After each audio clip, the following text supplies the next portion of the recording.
ભક્તોને મારા જાજા કરીને જય સ્વામિનારાયણ। તો આજે આપણે જાણીશું ભક્ત ચિંતામણીના બીજા પ્રકરણનો સાર।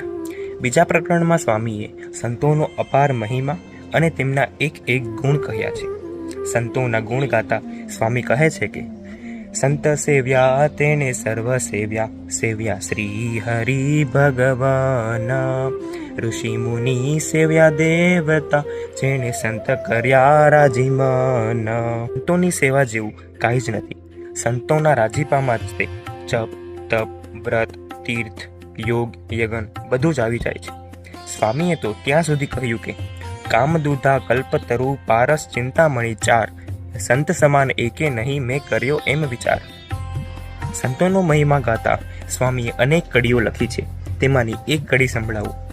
અહંકાર નહીં અભેદ ચિત્ત, કામ ક્રોધ લોભ મોહ જીત, ઇન્દ્રિય જીતી ભજે જગદીશ, એવા સંતને નામું શીશ।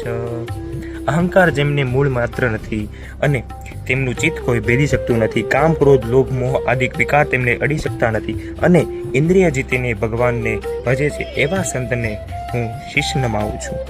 ગુણાતીતાનંદ સ્વામીની પણ વાતોમાં કહ્યું છે કે આવા સંતને જો મનમાં સંભાળીએ તો મનના પાપ બળી જાય, આંખો દ્વારા દર્શન કરીએ તો આંખોના પાપ બળી જાય, કાન દ્વારા તેમની કથા સાંભળીએ તો કાનના પાપ બળી જાય। બધા જ સંતોના આશીર્વાદ લીધા પછી સ્વામી છેલ્લે કહે છે કે કરી વિનંતી વારંવાર હવે કરું કથાનો ઉચ્ચાર, હરિયશ ગાવા હરખ્યું છે હૈયું, કહ્યા વિના જાતું નથી રહ્યું। હરિયશ ગાવા હરખ્યું છે હૈયું, કહ્યા વિના જાતું નથી રહ્યું। તો આ હતું ભક્ત ચિંતામણીના બીજા પ્રકરણનો મારા મુજબ કાઢેલો સાર। મિત્રો, રહી જિંદગી તો ફિર મિલેંગે।